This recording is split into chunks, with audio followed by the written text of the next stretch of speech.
Hi, good morning. Long time I know I'm shooting a video. I think it's almost a month or so. Sorry for that, but had some situations which had to be dealt with and go through. Life is life, so it's okay. I won't waste much time on my personal life. Let's just focus on solving more ADC questions and by mid of November, I will release the September 2025, the new questions which were asked in the exam, as much as I could gather them from the candidates. The old repeated questions which are already present in the mocks, I'm not going to repeat them and add on to the question list. Only the new questions from new topics which were asked, I'll be making a mock test out of it. I think I have some 70 questions of that, and the rest of them were asked previously from my mock tests, so already those questions are present. So anyways, let's just get back to how to solve the ADC questions.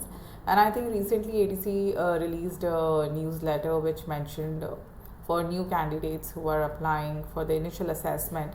Earlier you had to tick between the skills assessment and some other assessment, practice assessment. Now there is only one option, and that too also will be decided once you clear the part 2 exam. So you don't have to break your head about that assessment. You just mark everything and go ahead and proceed with your initial assessment. That is basically for your I think IELTS test, but that is after part 2 exam. You don't have to give these IELTS or TOEFL or OET before exam. This is one difference in the Australian exam. For the UK exam, you have to give the academic IELTS, and then only they'll allow you to sit for the part 1. So yeah, the results were out, and I think I did not make a video once they were out. Quite a lot of my candidates cleared, a few of them couldn't. But that is the reality of the exam. It's never 100% passing rate. It's barely 10% or sometimes even less. But I'm happy a lot of candidates who are attempting for the second time cleared straight away.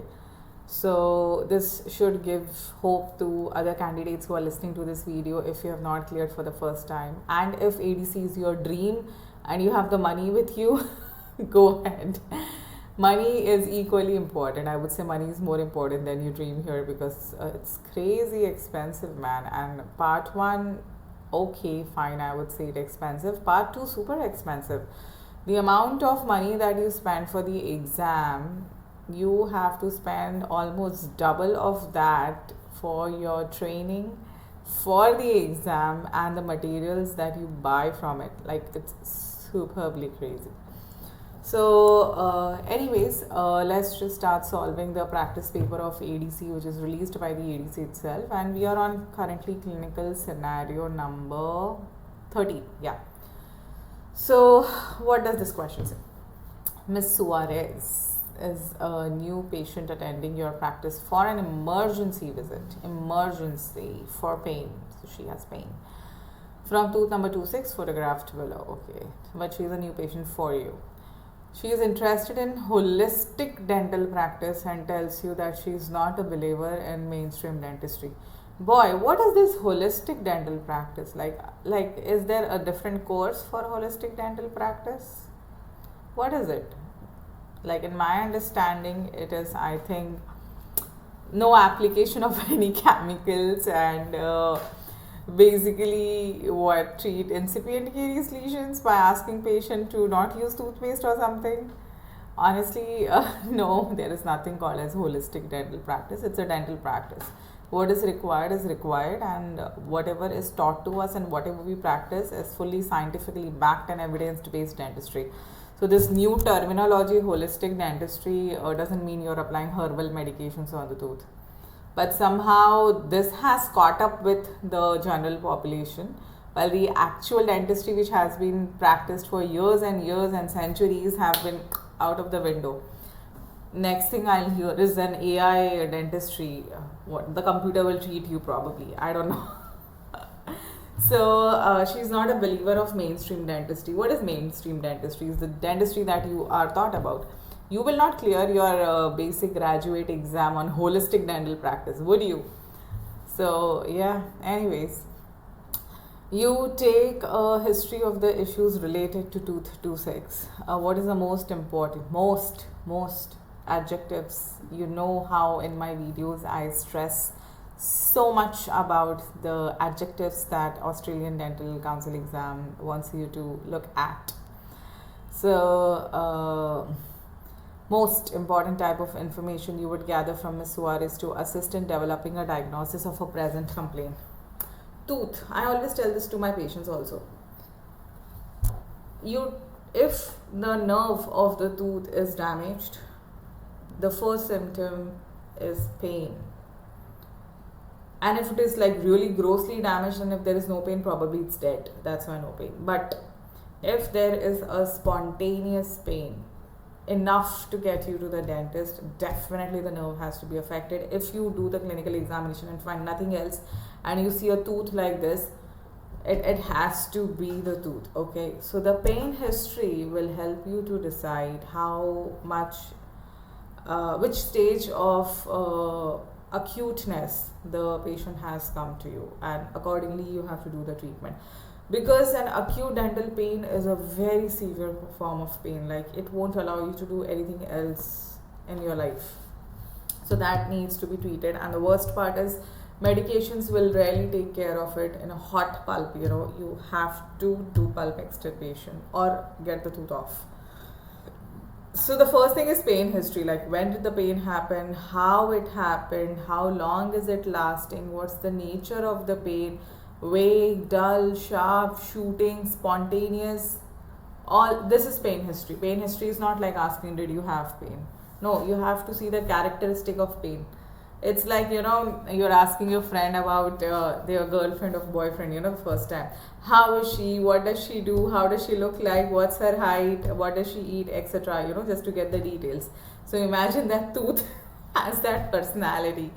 So pain history, when did it happen, how did it happen, how long it lasted, when did it start first, what are the trigger points, on a scale of 1 to 10, how would you rate it, did it subside on the medication, when is it present when you're biting or just like that. These encompass all the things that I've just spoken about is pain history, not just asking did you have pain. Understood? Medical history. This is an important information, but is this the most important information for me for this tooth? It is important. I will ask, but pain history comes first. Oral hygiene habits, yes, that is secondary. Frequency of dental visits, secondary. Family history, secondary. All these questions are important. I'm not denying that. But the most important question, pain history, okay? Based on the clinical photograph, what behavior or habit would be most relevant? Dietary composition. Even without looking at the options, I'll tell you. You need to figure out the diet of the patient. See, based on the photograph they said. Now you have to see this photograph. The gums look healthy. They don't look damaged anywhere. There is no chemical burn. There is no inflammation. Nothing. So the gums are okay. The adjacent teeth look okay. You don't find any cariousness in them. The quality, structure, formation of the tooth is okay.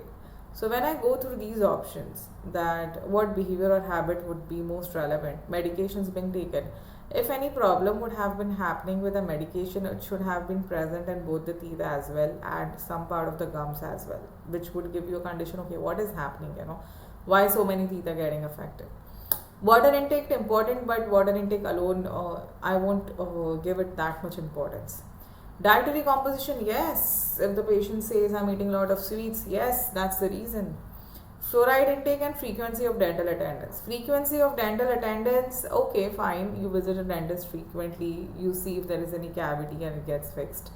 Water intake, water is necessary because it directly influences the composition of saliva, quality of saliva, quantity of saliva. Saliva helps in cleaning of the teeth. Teeth, if kept clean, will not have caries. So yes, water is important. But when the nerve is affected, the major problem why it got affected is because of caries. Caries happens how? The bacteria produce acid from the food that you eat. Which food that you eat? Complex carbs, refined sugars, which is basically the diet. So this is how you shortlist and come to the answer. So the answer is dietary composition. Now, following completion of a comprehensive patient history, basically you asked her all the questions. What is the most valuable clinical investigation to assist you in reaching a diagnosis? Pulp sensibility test. First, I will start with that. Is the tooth vital? Is it responding with the same pain that the patient is saying she's having, or there is no pain? Is the tooth dying? After that, I will go to other tests. So my sequence of testing would be pulp sensibility test, then I would go to percussion, then periodontal probing, then cavity probing, and if all this fail to determine anything, then I'll go with local anesthetic test. Otherwise, normally nobody does local anesthetic test. While conducting your clinical examination, you noticed several white spot lesions in Miss Suarez's teeth. White spot lesions are incipient lesions which are reversible, remineralizable. You don't have to drill a cavity for it. You suggest topical fluoride as a preventive measure to control these lesions. Miss Suarez believes that topical fluorides are toxic. Like, we make theses on fluoride, we give our exams on it, but some random person in some random newspaper without having any knowledge of fluoride publishes one line that fluorides are toxic, and that is what people will hold on to and will come and question your judgment, your entire basis of practice. I had my thesis on fluoride. I think, yeah. So it was on probiotics and fluoride, something like this. It was in 2012. Yeah. Wow, it's been 13 years. I remember reading tons of books on fluoride, diving deep down to the very chemical nature of it. Having studied so much and written and published a book on it, when patient comes and tells me, Dr. Fluoride is toxic, I'm like, yeah, right. And then you have to summarize that entire thesis into 1 or 2 lines, that in the dose concentration of 1 parts per million of water, it is not. In the toothpaste, it is not. I recommend you 5000 ppm of fluoride of toothpaste because you have so many white lesions. Let me apply the fluoride varnish, which has 26,500 ppm, a very high concentration, 6 monthly to protect your teeth if you're not willing to take the fluoride toothpaste or water. They'll have those bottled waters. Have you ever read on the label composition? It's less than 0.0045 parts per million of fluoride and has tons of microplastics that the patients are okay with. But you asking them to use a fluoride toothpaste or fluoride varnish, oh doctor, the fluoride is toxic, I read somewhere in a newspaper. Where the world is going, I don't know. It's like it's educated illiterates, literally. I might be one of them in some areas in my life. I'm not saying I am some smart person or something. I'm just saying I'm one of that population in some other area, not dentistry. But yeah, this is how the world is going. Even I might have read some line somewhere regarding some other topic, and I'm sure I must have questioned some other specialist about it, sounding like a complete idiot. Yeah, so being on the both sides, being an idiot and getting people who question like this, and then I'm like, okay, then what do? You give them evidence-based dentistry. You be very respectful of their beliefs, and you tell them this is not true. You can go ahead and read a lot of research papers, and the very fact that it's available in the market and not banned by the FDA means that something is there for it, So when you start explaining them, the easiest way I explain them is like, imagine you have a phone and you laminate it. You just protect it, Similarly, fluoride forms like a protective layer around your teeth, and it kind of reduces the chances of decays. It helps in remineralization of the tooth structure. GC tooth mousse also helps in remineralization of the tooth structure. So how would you respond appropriately to Ms. Suarez so she doesn't feel that the question she's asked or the belief she has is stupid, honestly? So you provide her with evidence-based information. You show her research articles, give a printout of it, ask her to think about it, go through it, and then come back to you, because fluoride does help, and it is recorded, it's proven, it's scientifically evidence based. So do that. Do not suggest that she sees a holistic dentist. There is nothing called as holistic dentistry. Okay, there is no course. Nobody will clear you in the exam for being a holistic dentist. So yeah, you might just question why not go with option A, that is respect Miss Suarez's belief and document everything in the dental record. See, you can definitely document about her belief. But not providing her with evidence-based information is you not doing your duty, because she obviously does not know as much about fluoride as you know. So though you're not negating her belief, you're respecting them, but you're also providing her with evidence-based articles, and then let her make the decision. You don't have to make the decision or force her on it. Let her make the decision, but she should be given a proper information, and you are a reputed, authentic source to give that information, because you have been qualified for it. Understand? Now, after conducting your clinical examination, you advise Ms. Suarez that a radiograph involving minimal radiation exposure is needed to confirm your diagnosis, as RCT might be needed. She refuses to consent for a radiograph due to her concerns about the negative effects of radiation. What is the most appropriate to manage this condition? Yeah, again, I'm sure you must have seen many patients. Doctor, is this X-ray going to cause any harm to me? No. Even if you take so I think there is a measurement done that a person can be exposed to about 5,000 or 50,000 X-rays per year, and then only some damage can be expected. The dental X-ray, those I'm talking about. And here you're taking one radiograph. There are nice charts that you can keep in the clinic which shows that you are exposed to more radiation with your phone in the hand. The cosmic radiation throughout the day is more than the dental X-ray that you're going to be exposed to, and some other radiations which are there. There is a proper chart line for it, that you daily get exposed to all this and you're still fine. So a small dental X-ray is not going to create an issue. So that chart is there. But what you have to explain to the patient that you cannot proceed without an X-ray. Why? You need to see how the roots are, first of all. You need to see the periapical structure. Even though the person says, what you just do an extraction, I don't want to save the tooth. But still you have to take an X-ray, because you don't know if there is a fractured tooth piece inside, there is cementosis present, there is a periapical lesion present that you should be aware of. Is the tooth close to the sinus? Is a oral antral communication possible? Without looking at an X-ray, how would you say all this? It would put you in a legal complication if something were to go wrong, because the first thing they'll ask is, where is the X-ray, right? So you cannot proceed with anything if the radiograph is not obtained. It's a medically required necessity for diagnosis, and unless you have diagnosed it properly, you cannot perform the treatment, no matter how much the patient is in pain. You understand?